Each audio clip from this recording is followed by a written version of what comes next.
Trading में emotion से ज़्यादा लॉजिकल ट्रेडिंग क्यों सक्सेसफुल है? क्योंकि हर बिगिनर यही गलती करता है कि वो इमोशन में आके लॉस कर लेता है और मार्केट से बाहर हो जाता है। देखिए, ये तो इंसान की हर जगह पर कमी है सर। लॉजिक्स और इमोशंस यहीं की तो लड़ाई है। देखिए, अब क्या सीन है कि ट्रेडिंग नंबर्स गेम है और मैथमेटिक्स इमोशंस पर नहीं चलता। मैथमेटिक्स सिर्फ लॉजिक पर चलता है। तो नंबर्स का गेम किस पर चलेगा? लॉजिक पर ही चलेगा। लेकिन हमारे अंदर ब्लड बह रहा है, हमारे अंदर स्किन है, दिमाग है, इसके अंदर इमोशंस हैं। हम रोबोट नहीं बन सकते। तो हमारे अंदर तो इमोशंस रहेंगे ही। तो हमारे हर डिसीजन के अंदर इमोशनल फैक्टर होता है। चाहे वो स्कूल में कौन सी स्ट्रीम लेनी थी, उसके बाद जॉब कौन सी लेनी थी, किसी सीनियर के बोलने पर इस कंपनी में जॉब लेनी थी, किसी सीनियर के बोलने पर उस कंपनी में जॉब नहीं लेनी थी। तो हम लोग अक्सर जो है रेशनल डिसीजन नहीं ले पाते और इमोशनल डिसीजंस को प्रायोरिटी पे रखते हैं, क्योंकि हमारा जो कल्चर है, हमारा जो बचपन से हमें बढ़ाने का तरीका है, फैमिली ओरिएंटेड हम लोग इतने ज़्यादा रहे हैं, तो हम लोगों के अंदर इमोशंस कूट कूट कर भरे गए हैं।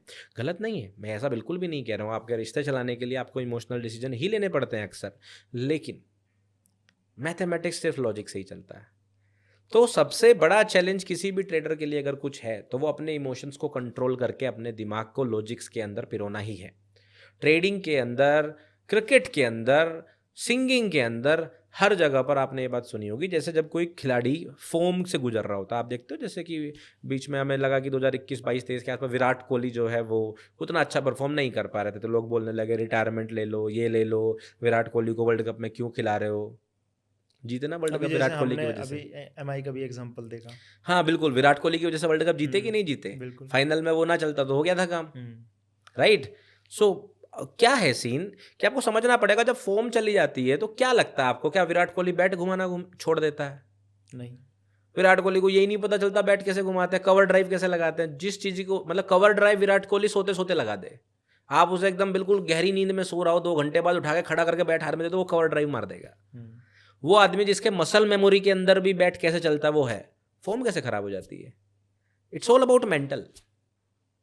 एक वक्त के बाद आपकी स्किल आपकी मेंटल और साइकोलॉजी के ऊपर ही डिपेंड करती है।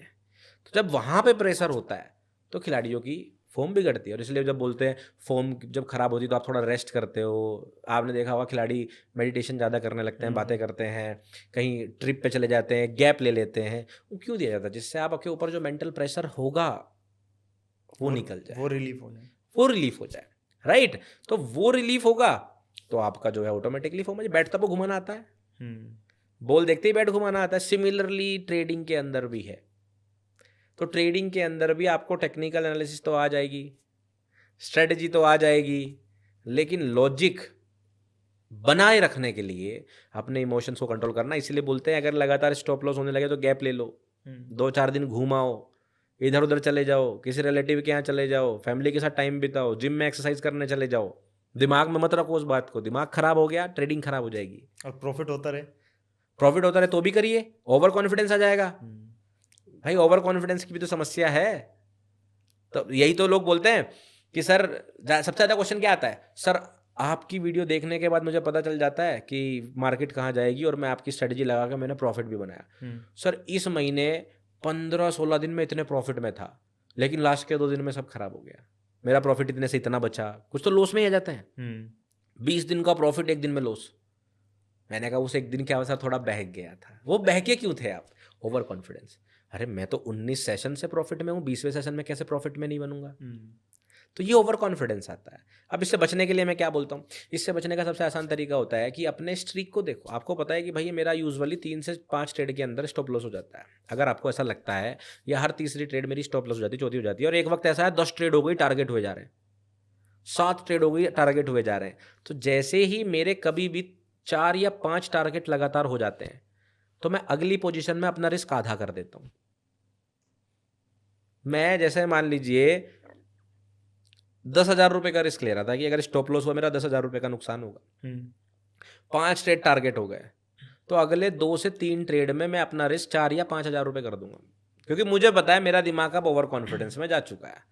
उसे पता चल गया है कि भैया अब तो राजा तुम ही हो, तुम्हें तो मार्केट तुम ही चला रहे हो, तुम भगवान बन चुके हो, तो स्टॉप लॉस लेना भी जरूरी है। तो स्टॉप लॉस तो लगेगा ही। अब गलती तो आप करोगे ही करोगे, और अगर नहीं लगा तो 5,000 में भी प्रॉफिट तो बनेगा, थोड़ा कम बन जाएगा, लेकिन आपका दिमाग ठंडा हो जाएगा।